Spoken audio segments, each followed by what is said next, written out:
Welcome, friends, to the Ink to Film podcast, where we read the book and then see the movie. I'm writer Luke Elliott. And I'm filmmaker James Bailey. And this week we're back with another From the Vault episode. This one's going to be for The Thing from Another World, the 1951 film. If you listened to our message last week, you're probably wondering where the black phone is. Because that's what we were supposed to be covering this week. We want to share what happened, James? Yeah, so after Luke had COVID, I got COVID, but yeah. We didn't get it from each other. Had to copy me. Yeah, I thought it was like the new trend. Yeah, didn't get it from me. I traveled to San Francisco, ended up getting it, unfortunately, and have been isolating for, I guess, now it's been close to 8 days. Yeah. So it's been, really great for my mental health, and so much fun being isolated. Yeah, I know. I just went through that. I'm actually finally testing negative because I was feeling better for a long time, but still testing positive. So I was being very careful about going out, even though I don't know how worried I should be or shouldn't be according to the CDC. But regardless, I'm finally testing negative, so I feel like I'm safe to be among people again. Yeah, I'm looking forward to that. Hopefully here soon.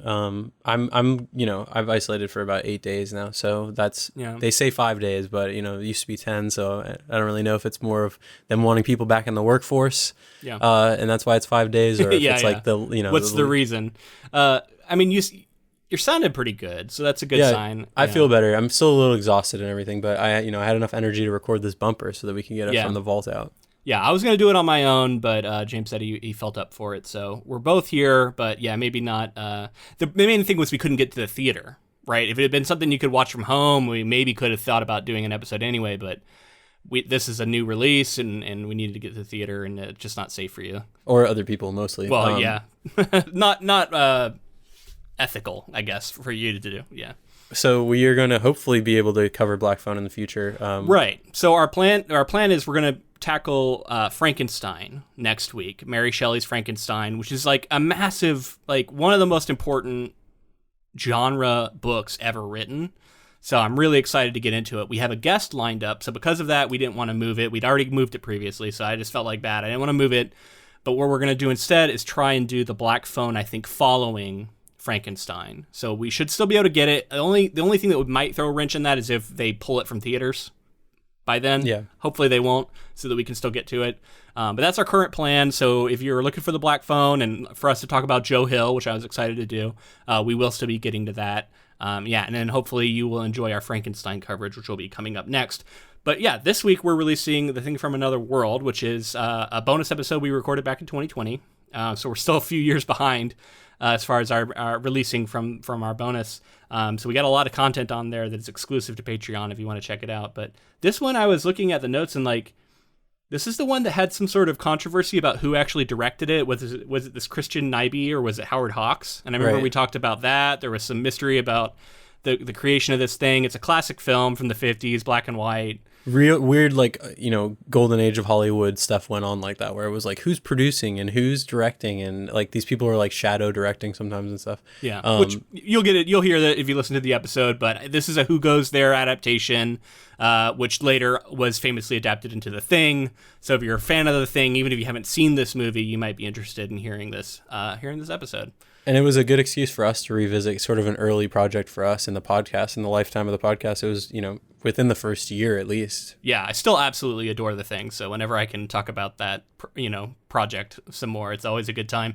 So anyway, thanks for sticking with us, and hopefully we'll be back to more regularly scheduled programming soon. We're looking forward to that. I'm looking forward to that. But for now, enjoy this. We are doing The Thing from Another World, 1951 sci-fi film, horror. Blast from the past, man. It would go on to inspire The Thing, which is one of our favorite movies. At least I love one that of mine movie. For sure. The 80s version, directed by John Carpenter. I saw somebody post that it was a Christmas movie this year. Oh, yeah. for 2020, because it's all about quarantining and being trapped inside. I don't know. I thought it was funny. Well, this one was a trip, man. I had never seen this before. How about you? Have you seen this one? I had seen this one before, yeah. Okay, well, this was all new to me. I definitely had it recommended from people, especially back when we covered the original thing, and I didn't think it would take us this long to get to it, but here we are. And I had to refresh myself and go read some of the plot summary of who goes there, because it definitely gets the shout out at the beginning. You get the little title sequence that says that it is based off of the Campbell novella. And I went and read the plot summary just to remind myself of some of the differences, and there are some notable differences here in what goes down. But this was an interesting adaptation, and one that I like to think that a young John Carpenter saw, maybe had read the story and thought like, yeah, this was good, and I like certain parts of it, but I think there's a lot of stuff that was in the original that like I could do better, and I could really do something horrific with. Yeah, I mean, this I read that he said as much. Like this movie has been a huge inspiration for him like his entire life, and many other directors actually. I want to get I just want to know, like, from a modern stance, how does the movie hold up? What did you think of it? Like, where, like, would you recommend it to people? Like, where are you at with that? And also, like, are you able to situate it in like the past and enjoy it for that, or was it like you weren't able to escape like your modern sensibilities? It's a mixed bag, I would say, of all of that. Some things I thought held up remarkably well. I kept thinking, like, this is a 1951 movie. Like, this is a very old film. Like, have we covered many other films that are this old? I was struggling to think. A couple, but like maybe like one of them, the original Snow White or something. Yeah. I think it was like the 50s or maybe like early 60s version of Fahrenheit 451. Right. Yeah, I was thinking that it was later though, and this was an era where like it feels like film was growing up really fast. I don't know if that's accurate to say, but it feels like to me when I see the 50s, like an early 50s movies versus a later 50s movie seems like a big jump. And here, like, it felt modern in some ways, and then it also had this like really old-timey feel to it. I noticed that there was a certain sort of quippy, kind of fast-talking dialogue that I associate with like early 30s and 40s radio plays that you'd hear at times, and it was like, okay, so this is still kind of in fashion. And it was occasionally like characters would be talking over each other. I had to turn on subtitles to understand what was going on sometimes for this reason. It was like really fast dialogue back and forth. Some of the establishing shots and like showing the planes and stuff I thought all looked cool, and I felt like they were like really trying to highlight, hey, we actually shot like a real plane and we're going to show you some footage of it. And they went back to that well a few times, but I did appreciate it. It was neat. It's probably something you didn't see a lot of in that day and age, and I thought it looked good. Props to them for actually having like the breath showed up clearly on camera, and I was like wondering how they pulled that off, because it was like clearly they were on sets a lot of the time, but they made it convincing, and it, for the most part, I wasn't like taken out of it going like, this clearly isn't somewhere cold. I felt like I was there. And then, hey, there's a couple of women characters, which we don't get in any of the other adaptations basically until we get to the prequel way later. So that was kind of interesting. Yeah. There's so much to talk about, but to go back to something I said earlier, I did find the sort of piece in my notes. Directors Ridley Scott, John Frankenheimer, Tobe Hooper, and John Carpenter all cited this movie as a key influential film in their lives. Yeah. And we just talked about Tobe Hooper as like the director of Texas Chainsaw Massacre and then Poltergeist, and the sort of idea of like, was it Spielberg, was it Hooper, all of that. Brings me to another interesting thing that happened on this movie. Okay. So this movie, if you look into the credits or anything like that, you'll see Christian Nyby as the director. Are you familiar with Howard Hawks? No. Okay, so Howard Hawks is like a really influential director from this era. He was, contemporaries with Hitchcock and John Ford and some of these other like massive Hollywood directors at the time, 40s and 50s. And he produced this film, but it seems like from what everybody said and what Howard Hawks said later in his life, he sort of ghost directed this film in the same way that people think like, is it Spielberg or Hooper with Poltergeist? So Nyby was Christian Nyby, who is credited. Real quick, who is the one that people think is actually the director of Poltergeist? Is it more that people think it's Spielberg, or they think it's? I mean, on paper, it like if you look at the credits, it says Tobe Hooper. Okay. But like think it has, Spielberg was... but it has more of an. It doesn't have like as much of a Hooper vibe as it does a Spielberg vibe, if that makes sense. Like it's sort of like that, and that's what happens with this film too. Is like there's trademarks to the director, and you look at their later works or earlier works, and you compare, Poltergeist to Tobe Hooper's work and Spielberg's work. And you're kind of like, okay, this feels more like Spielberg, but I don't know. The consensus is kind of still up in the air. But this is like the same thing that happened here with The Thing from Another World. Like I said, later in his life, Howard Hawks would go on to say that like he did direct it, and it's really fascinating stuff. But to tell you about Howard Hawks, because so Howard Hawks says he directed this movie, yet someone else is listed. From what I take from it, Howard Hawks directed this movie, but didn't on paper at the time for whatever reason. He was on set, and like a lot of the actors have said, like it was his show. He was running the show, calling the shots. Christian Nyby, this was his first film, and he was the longtime editor for Howard Hawks. So it's like Howard Hawks is on set, he's like calling the shots and all that kind of stuff. But on paper, for whatever reason, I don't know why, he's not the director. I wanted to tell you about Howard Hawks, though. He is an American film director, producer, and screenwriter of the classic Hollywood era. Critic Leonard Maltin, who I respect greatly, called him the greatest American director who is not a household name. And I was reading some critical analysis of why he's not a household name. And apparently it has something to do with the fact that he was so versatile in the movies that he would make. He explored many genres such as comedies, dramas, gangster films, science fiction, film noir, war films, and westerns.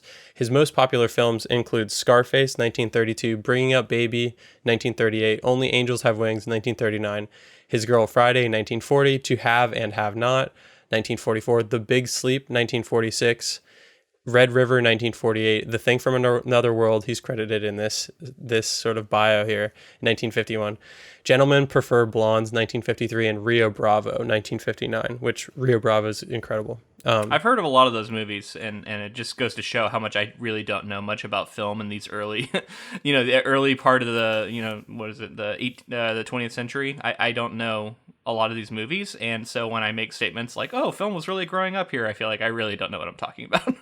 I mean, you're right. It's really interesting because every decade meant something different to film, and the 50s was definitely a transition period. Like well, I'll talk about it right now, but basically, the last part of the bio here is his frequent portrayals of strong, tough-talking female characters came to define Hawksian women.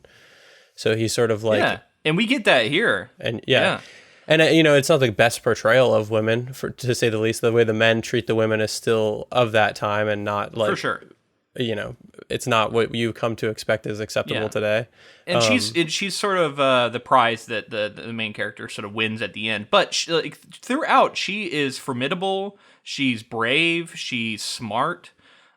She's sort of like in it. You know what I mean? Like she doesn't just go hide and not be. I mean, she does end up hiding, but like she's in the room when the big like fire scene happens.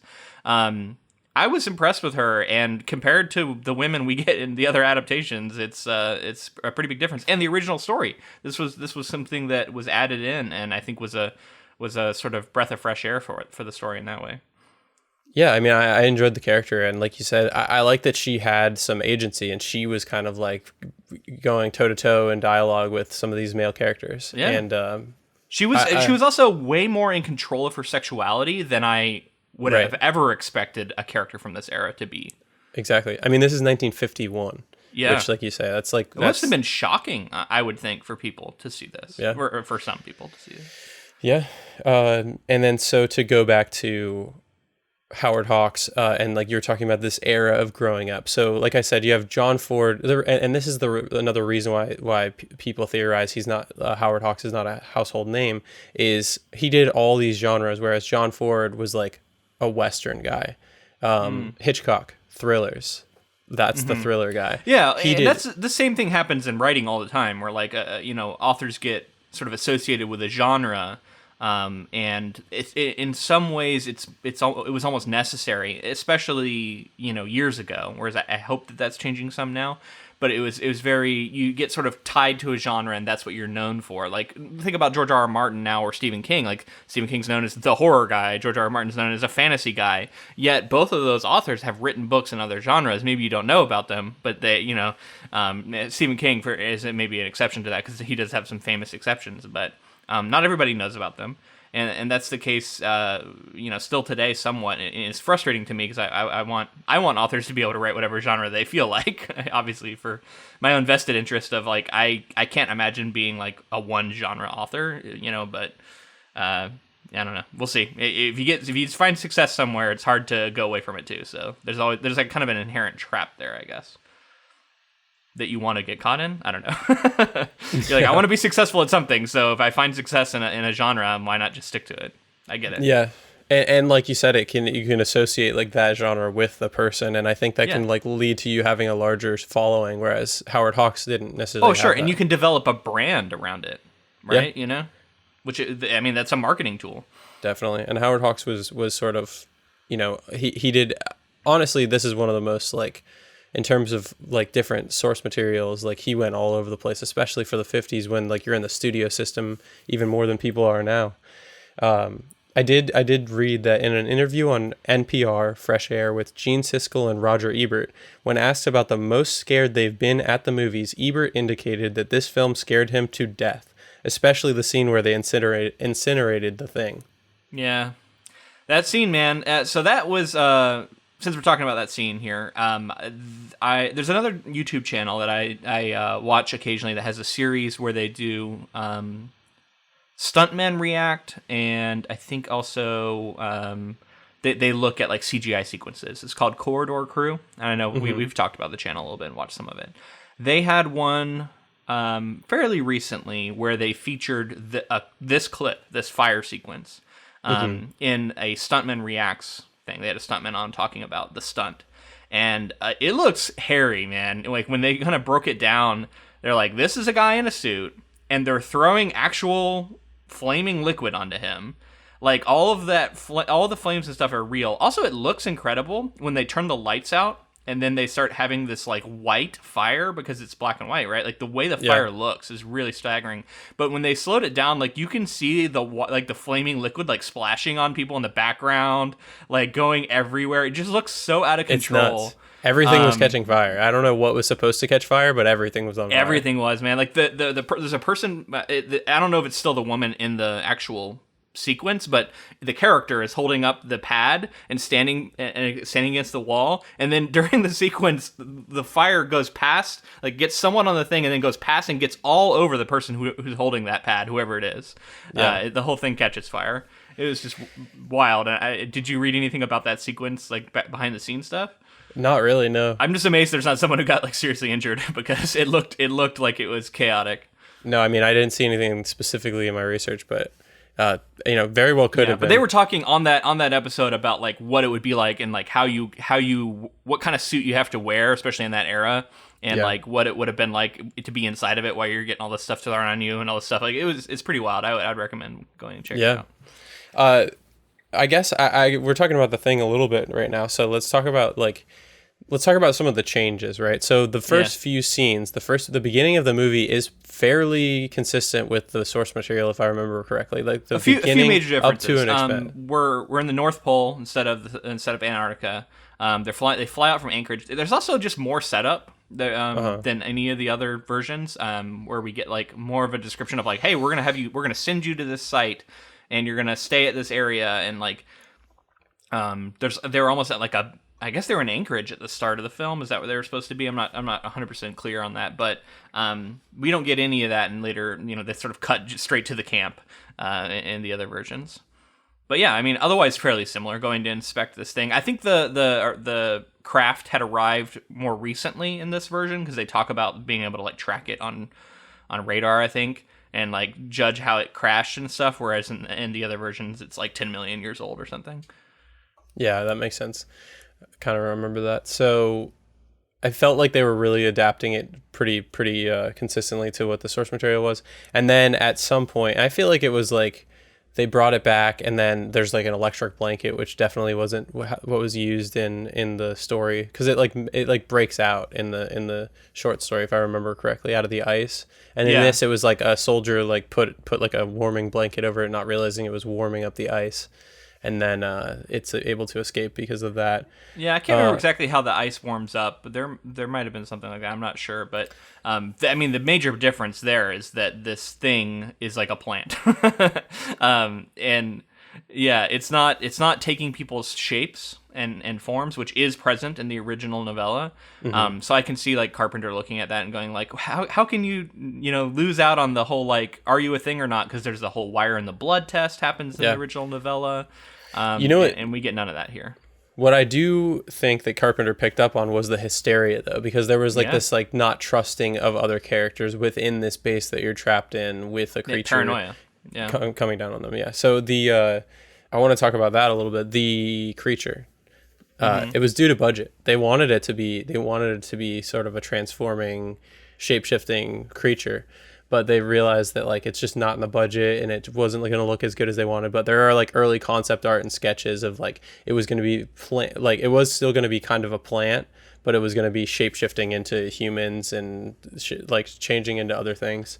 Yeah, that's tough, man, because I'm sure that it's like you have all these great ideas, but then you're just bound by the reality of what you can achieve with special effects in that era. I mean, even and like so like talk to me about the design of the creature. Like, what did you think? I mean, at times it looked okay, but I mean, it's a dude in a suit. He's got some sharp gloves on. He looks kind of like a Frankenstein. I couldn't believe how much he looked like Frankenstein. I kept being like, this. They literally were like, just put Frankenstein's on screen. monster. We'll just get that out Frankenstein's there. monster. Yeah. I was reading that apparently how it was tough to please Howard Hawks. Like he couldn't. They kept trying to show him different makeups, different like costumes that they were going to use, and he wasn't happy with any of it. And then eventually he was like, get a Frankenstein-esque head and just make it look different.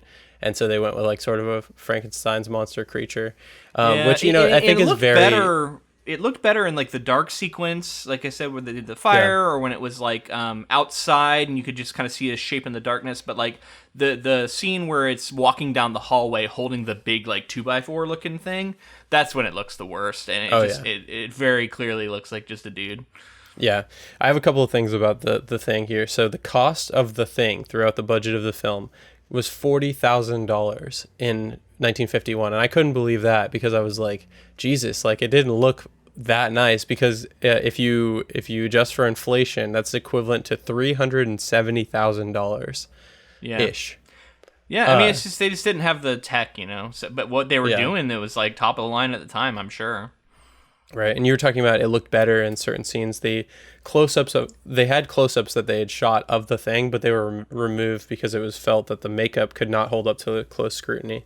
And then audiences and critics would go on to say that the lack of close-ups gave the creature more mystery, and it was like from a distance, and you can't get a real look at his face. And you have to think like we're watching in basically, I don't know, I think it was HD, the version we were watching. Yeah. Like think about the image quality back then. Like you're not able to really make out the face, it's just a shape coming at you in some cases because it's so far away.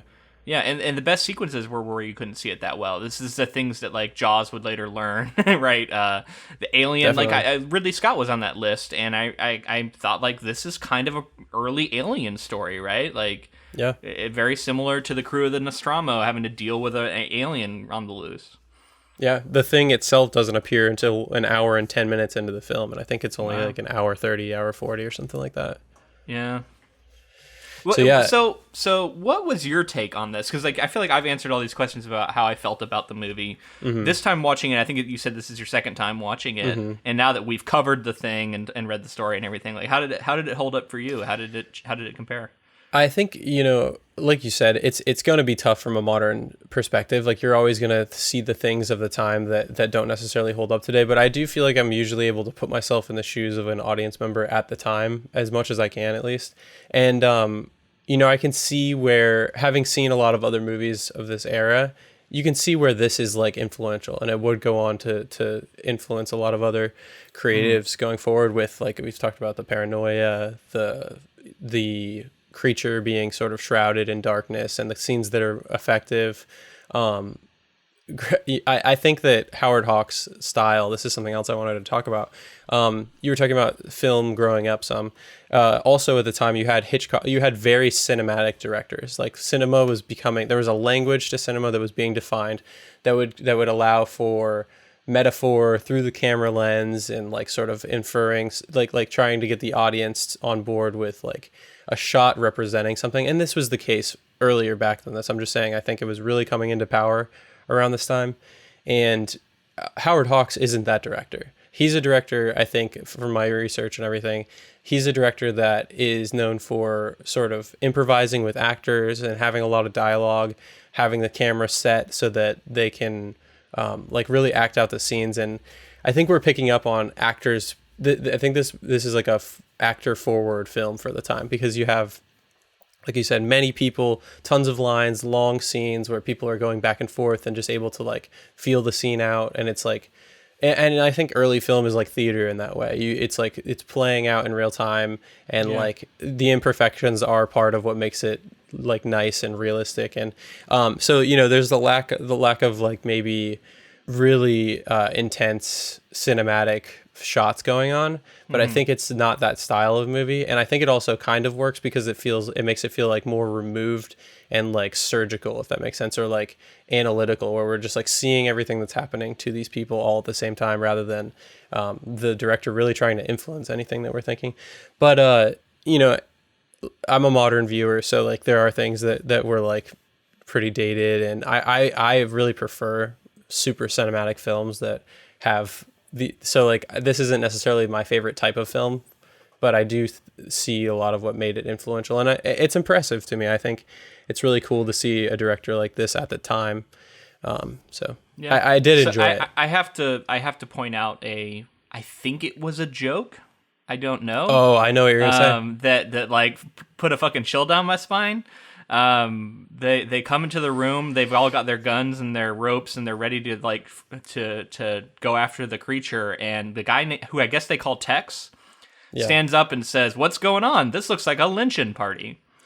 And I could not believe that. I was like, couldn't holy fucking believe shit. he said that, and it sent a chill down my spine, because I was like, either this is supposed to be a joke about how racist this guy from Texas is, or worse, this is just a thing that like they thought was appropriate to say. Right. It's like even as a joke about Tex being kind of racist, it's not engaged with as if it's racist. None of the other characters are like, "Damn, I can't believe you just said that." Nobody says anything. They just go with it.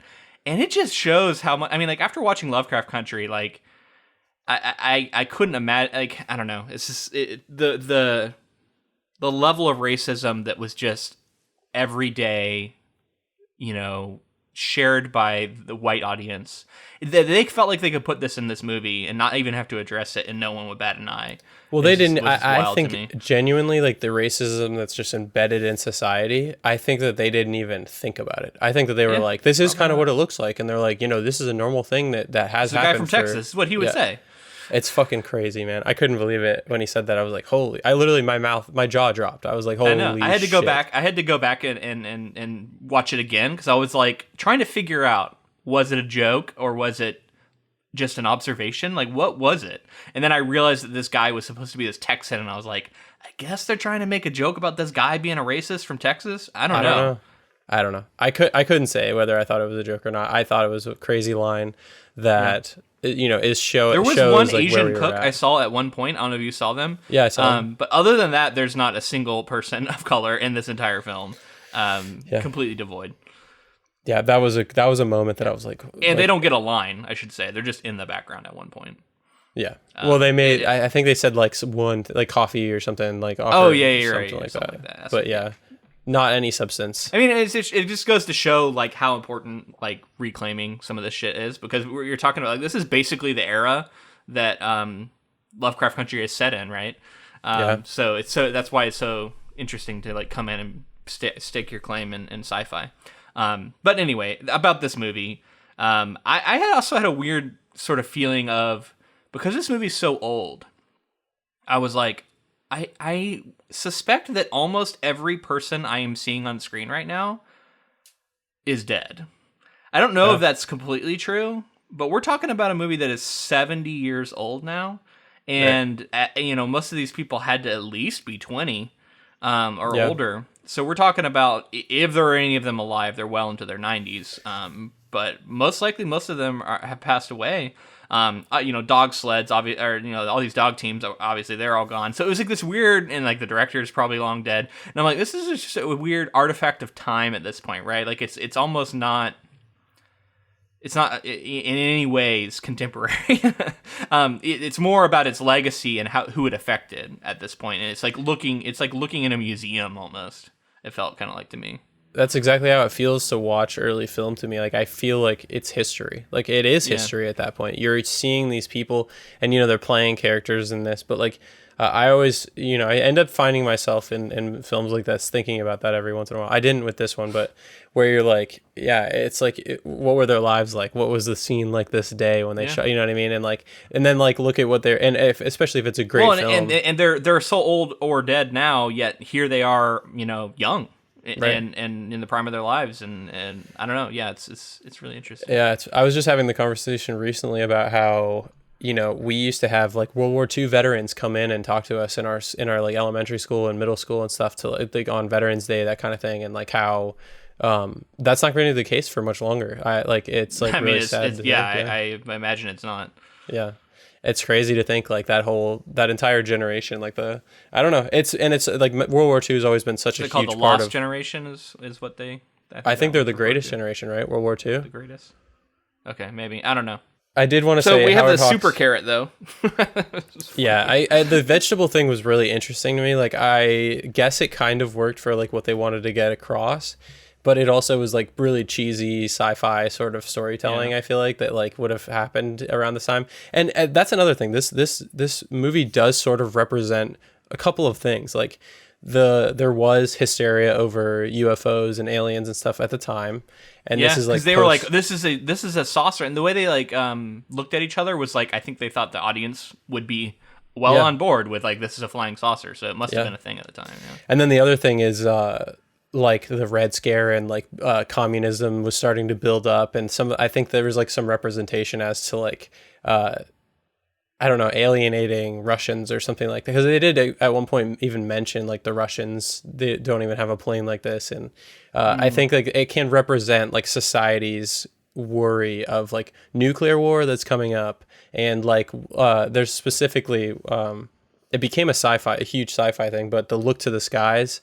Keep watch, look to the look. The final line in the movie. Final line, and it's been referenced thousands of times, and I think it does represent sort of like the flying saucer, UFO, alien stuff with also like the Red Sea. Like what would eventually become the Cold War? What's going to happen with all of the tension with Russia? So it's interesting to think about. Another thing that we were just touching on sort of like American ideals and stuff in our Hunt for Red October. And I kept thinking, like, here's some proto-American ideals in this movie, because we have who's the main character who we're rooting for, right? Like, he's just kind of, everyman military guy. And who are the people arrayed against him? The scientist who is trying to understand the alien, right. And is like... is not thinking about, the safety of the people in the camp, and is more obsessed with trying to advance humanity through technology. And then you have bureaucracy, right? Like the people who are on the other end of the phone telling them to not, and it's like, you don't know what's like on here on the ground. And then we see so much of that carried over into like Alien, or so many other movies where the scientists and then the press, right? Like this guy of the press, he's kind of a good character, but then he's also the butt of a lot of jokes, and he faints at one point later, and everybody laughs at him because he's not manly. And there's just so much of the like ingrained American culture here early on that has gone on to be so toxic. Hating on the press, hating on elites, hating on scientists. I don't know. I can't help but notice that nowadays. It's weird because this is something that I would have never picked up on, 10, 20 years ago probably. But now I'm like, I can't not see it. I mean, the cliche and the idea of like a mad scientist and like the scientists like being so into and like. At points, I was on the scientist side. Like there were times where I was like, things until things start to get violent and people start dying, like I'm like, why would you be so gung-ho about being like destroy it or whatever? Like, he makes a great point early on where he's like, he woke up in a strange place and he immediately got attacked and shot at, because that is what happens. The guy sees that he's standing up and turns around and shoots his gun at him like immediately. Right. So I was like, clearly the humans are in the wrong here. They've provoked whatever this is. And he's like, yeah, and then he gets attacked by dogs. And I was like, yeah, it probably is pretty shitty. Get shot at, go outside, get attacked by dogs. That was a wild scene, by the way, when he's like among the dogs, like throwing one of them around and stuff. Yeah, it was wild. I also had to think about like the safety of the dogs in this movie. I was like, it's 1951. I really hope. I'm sure it wasn't good. It was going at least somewhat above the board, above board. I read that Howard Hawks asked the U.S. Air Force for assistance in making the film. He was refused because the top brass felt that such cooperation would compromise the U.S. government's official stance that UFOs didn't exist. Wow. So I like this idea of like a scientist trying to get some research out of the situation before it's in the hands of the government who might hide it. Like sort of how Area 51, if like aliens were found, a scientist, if they had just been able to get some research in before they were able to hide it forever, I think that maybe that goes along with like this alien thing as well. Like people worried about aliens at the time. Well, and the press guy at least gets on the radio and he seems to be making a call out to lots of people. I thought it was interesting. He makes the comparison to like Noah's Ark, and then the Ark of Lightning that took down the. I don't know. Right? It was very. I don't know. It was like overwritten. It was like poetry funny. Almost. Like he was trying to but I mean, it was. I'm sure it was kind of cool. And then like he had just fainted in an earlier scene, so it was weird. It was like they had to undermine him a little bit before he gets this moment at the end where he can. The faint was just cool like because I don't know. They wanted it to be way like over the top. He's good at this one thing, but yeah, because he had a moment where I was kind of cheering for him, where he was talking about how they were like, "Oh, you shouldn't be here," and he's like, "I shouldn't have been in Okinawa either," and like all this other stuff, which I thought was kind of cool. It was like, hey, you know, I've been to dangerous places, which a lot of people like, you know, who do this kind of journalism are extremely brave, and they have to be. And so I was just frustrated with him fainting later. It just felt like out of character for what they'd set up. I actually, you know, I don't know if it was within character or not, but I saw one of the actors like sort of like crack a smile or whatever as he like fainted. Oh, really? He was like laughing, and I was like, I wonder if that was. I don't know, it may have been in character though, because he might have been like laughing at the press guy. True. Yeah. So also, this movie is like weirdly horny from like a lot of the men. Yeah. Like. It starts off with a guy at the table who just can't stop talking about theoretical women and like how much he wants to be with them. Yeah. And then like all the guys like having like having a moment at the end where they're trying to get the main captain to end up with. Were they trying to get her to say she was going to marry him or something? I think so. That was the implication. Weird. Yeah. Yeah, but at the I will give that like she was kind of in on it. Like she was kind of like going like, yeah, listen to your friends. How much money does he make and this and that? Like I don't know. It's like you said, it felt like a Hollywood ending at the time where it was like he gets the girl kind of thing. Yeah, but she was an atypical, memorable character in a way that I wouldn't have expected her to be. So as much as there was a lot of that like classic trappings, she was a little different, and I appreciated it. I mean, there was also another thing we should definitely say with this relationship between the main character and this main female character. She like basically says that he was like getting handsy when he was getting drunk and all this stuff, and I was just like, and of course that's probably par for the course at this time. Well, and he imposingly like kind of threatens her a couple times. Yeah, like he's gonna hit her. It was like violence and stuff. I was like, what the fuck? Yeah, dude, this is violence between men and their spouses was unfortunately quite commonplace. Yeah. In that era. So it just goes to show how terrible white men are, I guess. I don't know. Were and are. Were and are. Definitely. What a history we have to look back on, James. I know, with right? Pride. Yeah. Jesus. And by with pride, I mean with shame. So I have two other things I wanted to get to. This film was included among the American Film Institute's 2001 list of the top 100 most heart-pounding American movies. I wanted to ask you, like, was your heart pounding at any point? Did you feel tension, or was it all just like it was too dated? It was too dated. Yeah. I can say, like, again, it's like looking back through, at a museum of something and go like, oh, I can tell that this at the time was very scary, but for me now, it just didn't do much for me.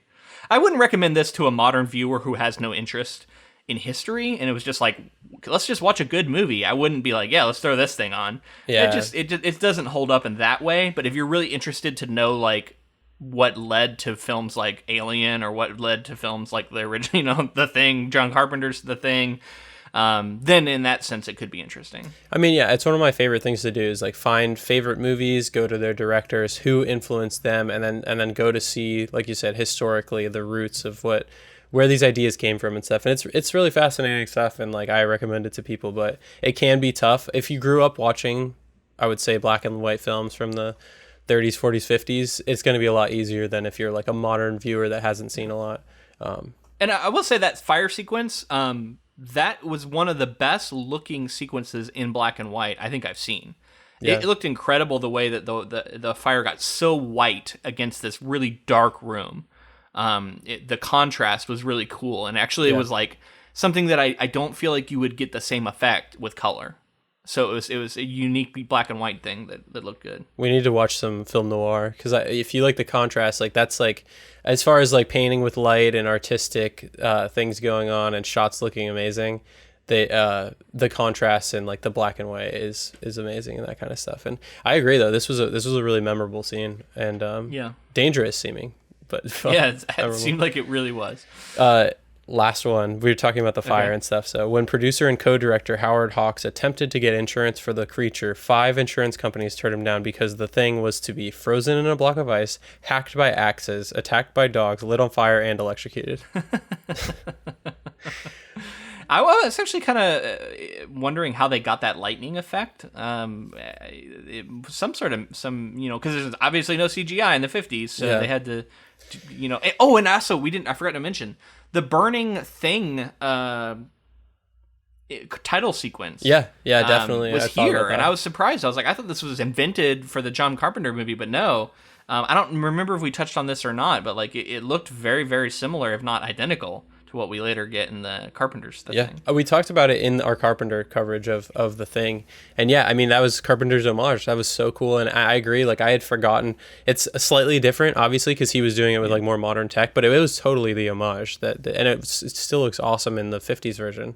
It's flickering, like it's really I put cool. out a Instagram story, I think, where I was checking it out because I was quite taken with it. It was cool. Yeah, very cool.